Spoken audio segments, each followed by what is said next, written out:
My name's Ellie Owen. I'm part of the research department at RSPB, and it's my job to study seabirds and to try to work out what problems are facing them and how we can go about fixing them. I'm incredibly lucky that I get to work actually inside seabird colonies.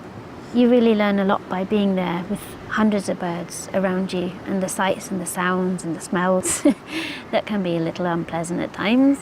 You learn about the different characters of all the species that are on the cliff. On a very calm summer's evening, you can come up and watch the guillemot chicks fling themselves off the cliff into the water below. It's amazing to see them take their first steps. I fell into working as a researcher on wildlife quite by accident, really.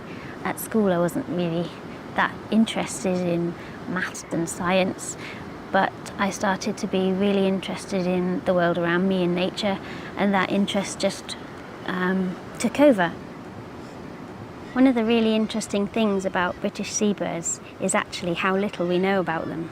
We only see them for a really small amount of time when they're on the cliff. They spend most of their time at sea, and because of that there's actually huge black holes in what we know. It's become clear that our seabirds in Britain are facing some really troubled times, and we can't sit around and do nothing. The work we're doing at the moment to track seabirds is really looking to find the special places where birds are feeding, and if we can protect those places, then perhaps they'll have a better chance to feed their chicks and we'll get more birds surviving at the colony.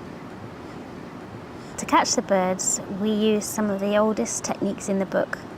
We approach the birds very calmly, and we catch the birds using a loop on the end of a long pole, and this is a really tricky job. After we've caught a bird, we start taking a few very quick measurements.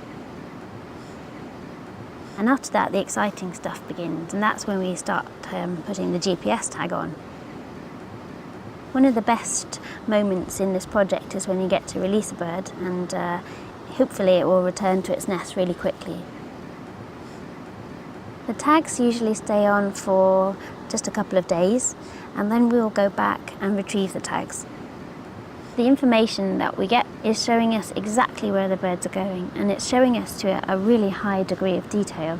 What you see is this squiggly line that has gone out from the colony and out into the sea, and you can see the areas where the bird turns and twists the most. Those are the areas where we think the birds are feeding. So for the first time ever, we can answer one of those huge questions that people have been wanting to answer for years, and that's where on earth do our birds go when they leave the cliff?